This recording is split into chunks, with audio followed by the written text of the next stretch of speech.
Voilà mes frères, que Dieu soit béni ce matin. Je vous apporte un petit mot ce matin sur la personne du Saint-Esprit et sur le don du Saint-Esprit. Alors je vais essayer d'être court parce que j'ai pas beaucoup de temps sur mes vidéos.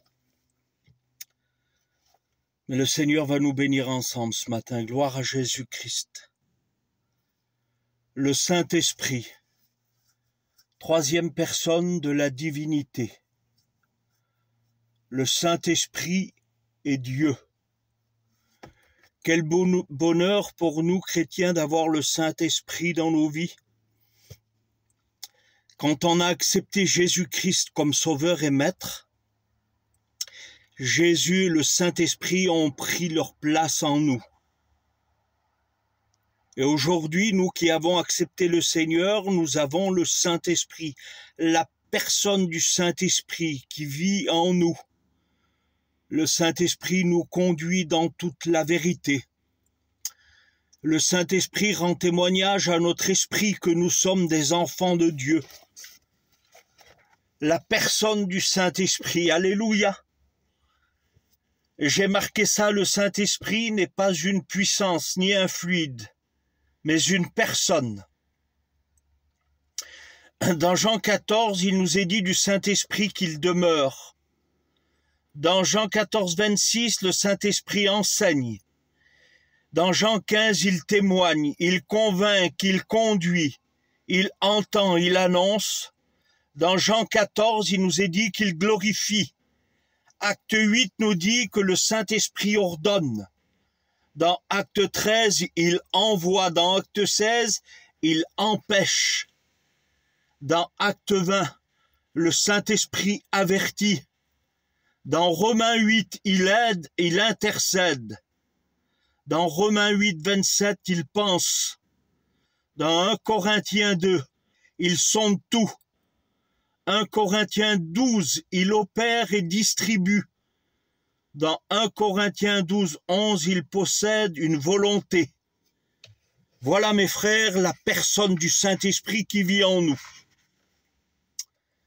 Que Dieu soit glorifié. Et j'aimerais maintenant vous parler du baptême du Saint-Esprit. Le baptême du Saint-Esprit chrétien est un revêtement de puissance. Le baptême du Saint-Esprit est exclusivement pour celui qui a accepté et rencontré Jésus-Christ. C'est pour ça que je vous dis que le baptême du Saint-Esprit est un revêtement de puissance. Le baptême du Saint-Esprit est pour le chrétien, pour celui qui a reçu la nouvelle naissance. C'est la parole de Dieu qui le déclare. Et ne laissez jamais personne vous dire autre chose, parce qu'on a vu beaucoup de choses certaines fois qui n'étaient pas bibliques.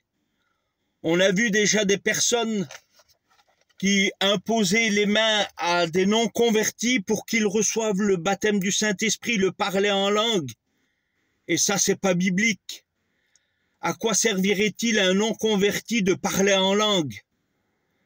Ce qui sert à un non-converti, c'est de recevoir Jésus-Christ comme son sauveur et comme son maître. Et après, une fois qu'il a rencontré Jésus-Christ, il peut recevoir le baptême du Saint-Esprit, le revêtement de puissance. Que Jésus-Christ soit béni. Regardez dans Jean 14, 7 ce qu'il est dit. L'esprit de vérité que le monde ne peut pas recevoir. Romains 8. Et parce que vous êtes fils, Dieu a envoyé l'esprit de son Fils dans vos cœurs. Il leur dit qu'ils recevraient de la puissance lorsque Dieu les visiterait par le Saint-Esprit. Tout chrétien, s'il le veut, peut faire cette expérience du baptême du Saint-Esprit. C'est Jésus qui baptise du Saint-Esprit. Dans Luc 3, verset 16, « Moi je vous baptise d'eau, mais il vient celui qui est plus puissant que moi. Lui, il vous baptisera du Saint-Esprit. Donc Jésus baptise du Saint-Esprit.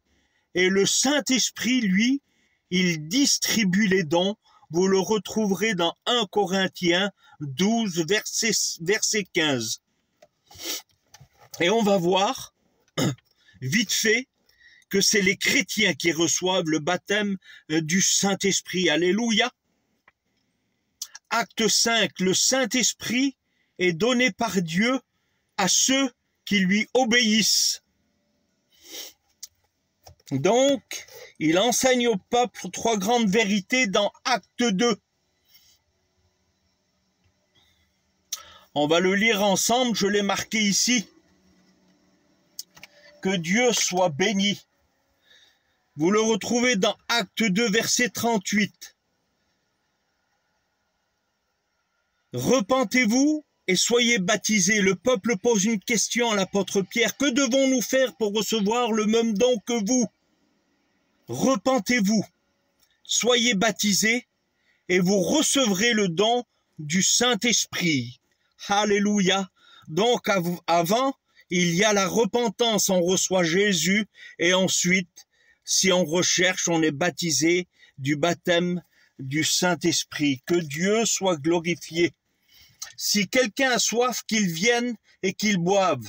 Celui qui croit en moi, des fleuves d'eau vive couleront du dedans de son cœur. Jean 7, verset 37. Alléluia. Il te demande pour recevoir le baptême du Saint-Esprit d'avoir soif, de venir à lui et de boire. Que le nom de Jésus soit béni. Donc le baptême du Saint-Esprit est pour le chrétien. Il y a repentance, baptême d'eau et ensuite baptême du Saint-Esprit. Le seul exemple dans la parole de Dieu qui a été baptisé du Saint-Esprit avant d'avoir été baptisé du baptême d'eau, c'est Corneille. Et on va le lire ensemble. Donc vous connaissez l'histoire. Un ange apparaît à Corneille et lui dit, va chercher Simon-Pierre qui te dira des choses par lesquelles tu seras sauvé, toi et toute ta famille. Donc c'est le plus important de recevoir Jésus pour être sauvé. Alléluia, que Dieu soit béni. Donc on voit dans Acte 10, au chapitre 10 donc, et verset 39, Pierre arrive chez Corneille et il lui prêche la parole de Dieu. Regardez quelle beauté. Nous sommes témoins de tout ce qu'il a fait dans le pays des Juifs et à Jérusalem. Ils l'ont tué en le pendant au bois. Dieu l'a ressuscité le 3e jour et il a permis qu'il apparaisse non à tout le peuple, mais aux témoins choisis d'avance par Dieu, à nous qui avons mangé et bu avec lui après qu'il fut ressuscité des morts. Et Jésus nous a ordonné de prêcher au peuple et d'attester que c'est lui qui a été établi par Dieu juge des vivants et des morts. Tous les prophètes rendent de lui le témoignage que quiconque croit en lui reçoit par son nom le pardon des péchés, de ses péchés. Alléluia. Donc on voit que Corneille et sa maison reçoivent Jésus-Christ. Et regardez au verset 44. Comme Pierre prononçait encore ces mots, le Saint-Esprit descendit sur tous ceux qui écoutaient la parole. Tous les fidèles circoncis qui étaient venus avec Pierre furent étonnés de ce que le don du Saint-Esprit était aussi répandu sur les païens. Et là, j'aimerais vous dire que les païens, il y a certains serviteurs qui se servaient de ce texte pour dire qu'un non-converti pouvait recevoir le baptême du Saint-Esprit. Pas du tout. Les païens dans la parole de Dieu, c'est les non-juifs. Donc, un païen, c'est un non-juif, car il les entendait parler en langue et glorifier Dieu. Alors Pierre dit, peut-on refuser l'eau du baptême à ceux qui ont reçu le Saint-Esprit aussi bien que nous? Que Jésus-Christ soit glorifié et béni. Donc on voit, mes frères, que le baptême du Saint-Esprit est pour celui qui a reçu Jésus-Christ dans son cœur. Alléluia. C'est un revêtement de puissance, je vous l'ai dit tout à l'heure. Vous recevrez une puissance, point.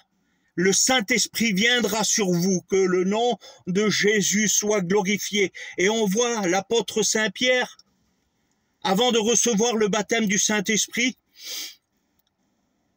il suit Jésus de loin à un moment donné dans sa vie. À un moment donné dans sa vie, dans le jardin, il va couper l'oreille d'un serviteur. À un moment donné dans sa vie, Pierre va renier Jésus par 3 fois. Mais je bénis Dieu parce qu'à un moment donné dans sa vie, Pierre est dans la chambre haute et il reçoit le baptême du Saint-Esprit. Et regardez ce qui se passe, le revêtement de puissance. Première prédication, 3000 âmes se convertissent. Deuxième prédication, 5000 âmes se convertissent. Béni soit Jésus-Christ. Il est pris, il est jeté en prison. Et ces hommes lui interdisent de parler de Jésus-Christ. Et quelle est la réponse de Pierre? Est-ce qu'il vaut mieux vous obéir à vous ou d'obéir à Dieu? Il n'a plus aucune crainte, aucune peur, parce qu'il a reçu le revêtement de puissance qu'est le baptême du Saint-Esprit. Alléluia, que Jésus-Christ soit béni. Et on va voir encore quelques personnes dans la parole de Dieu qui ont reçu le baptême du Saint-Esprit, je l'ai noté ici.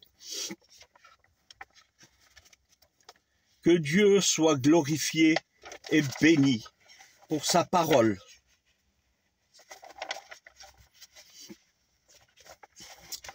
Dieu est bon, mes frères, ce matin. Voilà, je l'ai marqué là.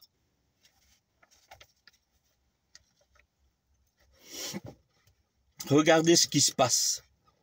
3 ans plus tard, à Samarie, vous le trouvez dans Acte 8, versets 16 à 17. Pierre et Jean prièrent pour que les Samaritains reçoivent le Saint-Esprit. Ces Samaritains avaient déjà cru et ils étaient baptisés d'eau avant de recevoir le baptême du Saint-Esprit. Et on le trouve, si vous voulez le lire, dans Acte 8, verset 12. Que Jésus-Christ soit béni. 20 ans plus tard, dans Acte 19, verset 6, on va le lire. Acte 19, verset 6.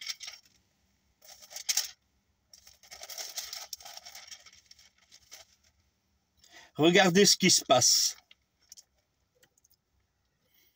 Paul, après avoir parcouru les hautes provinces de l'Asie, arriva à Éphèse. Ayant rencontré quelques disciples, il leur dit, « Avez-vous reçu le Saint-Esprit quand vous avez cru ?» Ah, donc ces hommes avaient déjà cru.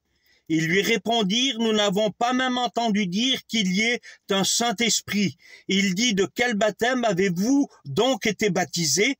Et ils répondirent, « Du baptême de Jean. » Alors Paul dit, « Jean a baptisé du baptême de repentance, disant, au peuple de croire en celui qui venait après lui, c'est-à-dire en Jésus, et sur ces paroles, ils furent baptisés au nom du Seigneur Jésus, et lorsque Paul leur eut imposé les mains, le Saint-Esprit vint sur eux, et ils parlaient en langue et prophétisaient. Que Dieu soit glorifié. Donc on voit que ces hommes, avant de recevoir le baptême du Saint-Esprit, avaient déjà cru au Seigneur Jésus-Christ et l'avait accepté. Que le nom de Jésus soit béni. On a vu beaucoup de choses, vous savez, mes frères. Il y a beaucoup de personnes, et je les ai vues devant moi. Quel dérèglement, Seigneur. Ils faisaient venir les non-convertis et leur imposaient les mains pour recevoir le baptême du Saint-Esprit. Et ils pensaient que le Saint-Esprit était plus important que de recevoir la nouvelle naissance. C'est pas comme ça que ça se passe. On reçoit la nouvelle naissance et ensuite on reçoit le revêtement de puissance qui est le baptême du Saint-Esprit. Que Dieu soit glorifié. Et on voyait repartir ces ans, ils parlaient en langue. Le frère Le Cossec dit que c'est du psychisme. Vous avez vu, quand on voit un beau film, des fois, ça nous arrive de pleurer. Et c'est ce qui se passe avec ces personnes-là. Et ils ressortaient du chapiteau. Celui qui fumait, il reprenait une cigarette, il allumait. Ou celui qui trichait, mentait, la léchinait, il repartait dans sa misère. Donc, c'était que de la falsification, mes frères. On reconnaît quelqu'un qui reçoit le baptême du Saint-Esprit, ça peut arriver, mais obligatoirement, il y a nouvelle naissance avant de recevoir le baptême du Saint-Esprit. Et on le voit comment? Eh bien, la personne, quand elle sort du chapiteau, elle a sa vie qui est changée, transformée. Ce n'est plus la même personne. Béni soit Jésus-Christ. Alors, ne soyons pas déréglés dans ce qu'on fait, chrétiens, serviteurs de Dieu, mais sachons nous servir de la parole de Dieu. Sachons lire et demander au Saint-Esprit de nous la faire comprendre. Tout est marqué dans cette parole véritable, dans la parole du Dieu vivant. C'est elle qui doit nous conduire, c'est elle qui doit nous diriger. On marche par la parole, on vit par la parole, on ne fait pas ce qu'on veut. Mes frères, vous savez, un jour un frère disait, et j'étais malheureux de l'écouter il n'y a pas trop longtemps, on ne renferme pas le Seigneur dans un livre. Mais moi, j'aimerais vous dire que j'étais pas d'accord avec ce que disait ce frère. Parce que Jésus veille sur sa parole pour l'accomplir. Que Dieu soit béni. Alléluia. Oh, j'ai entendu des frères dire aussi que Dieu était plus grand que sa parole. C'est pas vrai, mes frères. Ne vous laissez jamais convaincre de ces choses-là. La parole, c'est Jésus-Christ. Et la parole, elle est tout entière. Béni soit Dieu. Malheur aux hommes qui en rajoutent ou qui en retranchent, si ce n'est qu'un iota. On ne doit pas faire parler la parole, mais on doit laisser la parole nous parler. Serviteur de Dieu.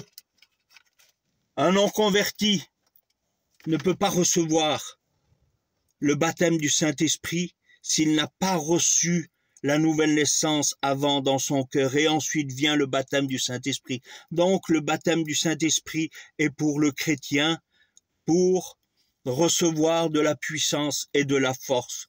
Que Jésus-Christ soit béni. Avant de parler en langue, on l'a vu ça, et je termine 2 minutes, il me reste. Parler en langue, c'est vrai que le baptême du Saint-Esprit est donné par l'imposition des mains aussi, mais avant, il faut être rempli du Saint-Esprit, c'est mon expérience. Quand j'ai été baptisé du Saint-Esprit, j'ai glorifié, adoré Jésus pendant des heures, pendant des jours, ça a duré plusieurs jours. Et à un moment donné, j'ai débordé. Et là, j'ai parlé en langue. Que Dieu soit glorifié. Donc, avant de parler en langue, il y a une action à l'intérieur. On doit être rempli du Saint-Esprit, ça s'appelle la plénitude du Saint-Esprit. Et ensuite, il y a l'action extérieure. On parle en langue, on déborde, on glorifie Jésus dans d'autres langues. Que Dieu soit béni.